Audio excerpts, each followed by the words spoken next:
پہلی بات تو یہ ہمارے بعض لوگوں کے ذہنوں میں سادہ دل لوگ وہ سمجھتے ہیں کہ پوری دنیا میں ایک ہی دفعہ آ جانی چاہیے.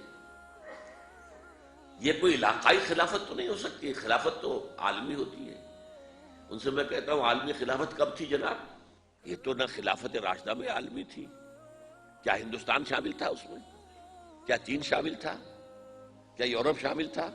اور پھر جو خلافت کے نام سے جو ملوکیت چلی ہے وہ بھی صرف آپ دور بنو امیہ میں کہہ سکتے ہیں کہ وہ پورا عالم اسلام کم سے کم اس کے تحت تھا. بعد میں خلافت عباس بنو عباس میں اور فاطمیین کی خلافت میں اور آل عثمان جو ہیں آٹومان ٹرکس کی خلافت میں ٹکڑے تھے، حصے بکھرے تھے، کوئی مانتا تھا کوئی نہیں مانتا تھا. اور سب سے بڑی بات یہ اگر ایک دم پوری دنیا پر خلافت قائم ہو سکتی تو حضور کے دست مبارک سے ہوتی، لیکن نہیں ہوئی. نتیجہ کیا نکلا؟ ایک ملک میں حضور نے قائم کر دی، جزیرہ نما عرب. یہاں اب خلافت قائم ہو گئی، حضور خلیفہ ہے. اس کے بعد آپ کے خلفائے راشدین نے پھر اس کو وسعت دی. اب بھی یہ ہوگا کسی ایک جگہ سے شروع ہوگا پھر پھیلے گا، اس کے سوا کوئی چارہ کار ہے ہی نہیں. اگر ہر جگہ پوری دنیا میں ایک ہی وقت میں ہو سکتا تو حضور کے دست مبارک سے ہوتا صلی اللہ علیہ وسلم. اب وہ نقطہ کون سا ہوگا، نقطہ آغاز کون سا ہوگا؟ اس میں پہلی بات تو میں نے کہا جو شک کرے گا اس کا پھر ایمان مشکوک ہے. ہوگا، لازماً ہوگا، گلوبل ہوگا، پوری دنیا میں ہوگا. کہاں سے شروع ہوگا اس میں آپ اختلاف کر سکتے ہیں، لیکن مجھے تو دو حدیثیں تو ملی ہیں جن سے یہ اندازہ ہوتا ہے کہ یہ اس مشرقی خطے سے ہوگا، عرب کے مشرق کی جانب کسی ملک سے ہوگا، کسی خطے سے ہوگا.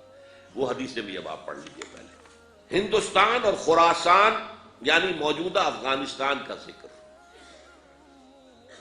ابن ماجہ کی روایت ہے عن عبداللہ ابن الحارث رضی اللہ تعالی عنہ قال رسول اللہ صلی اللہ علیہ وسلم یخرج ناس من المشرق یؤطرون للمہدی یعنی سلطانہ، یعنی سلطانہ، دونوں طرح سے پڑھ سکتے ہیں.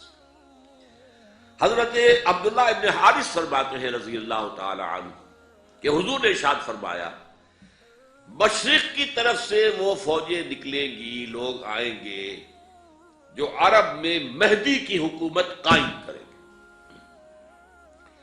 یہ مہدی کون ہوں گے اس کا ذکر میں ذرا بعد میں کروں گا، لیکن نوٹ کر لیجئے کہ مہدی سے پہلے لازماً کسی مشرقی علاقے کے اندر وہ نظام قائم ہو چکے گا، تب وہاں سے فوجیں آئیں گی نا.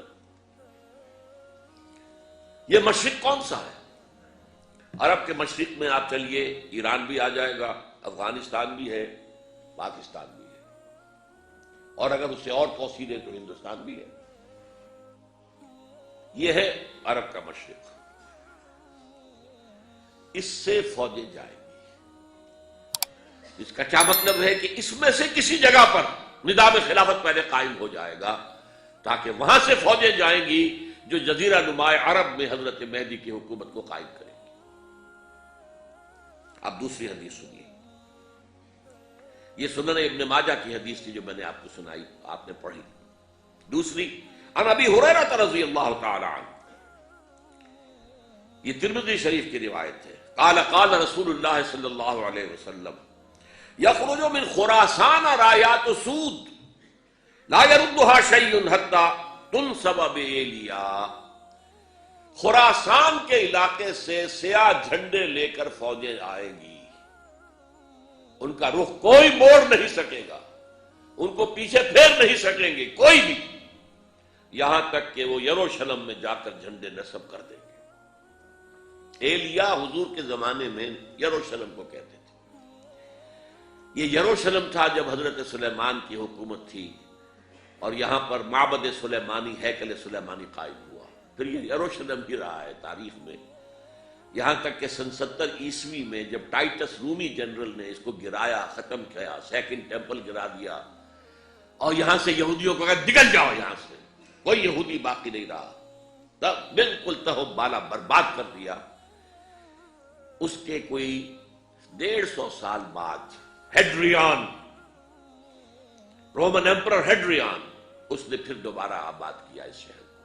150 سال تک یہ بالکل بنجر اور بالکل غیر آباد پڑا تھا۔ اب ہیڈریان نے جب آباد کیا تو اس کا نام ایلیا رکھا، اب یروشلم نام نہیں تھا۔ تو حضور کے زمانے میں پھر اس کا نام ایلیا تھا، اور اب اس سے کیا معلوم ہو رہا ہے کہ یہ یروشلم مسلمانوں کے قبضے سے اس وقت نکلا ہوا ہوگا۔ ایک دفعہ پہلے نکلا تھا، سن 1099 عیسوی میں مسلمانوں کے ہاتھ سے نکلا، کروسیڈرز عیسائیوں نے آ کر اس کو قبضے میں کیا، لاکھوں مسلمانوں کو مارا، قتل کیا۔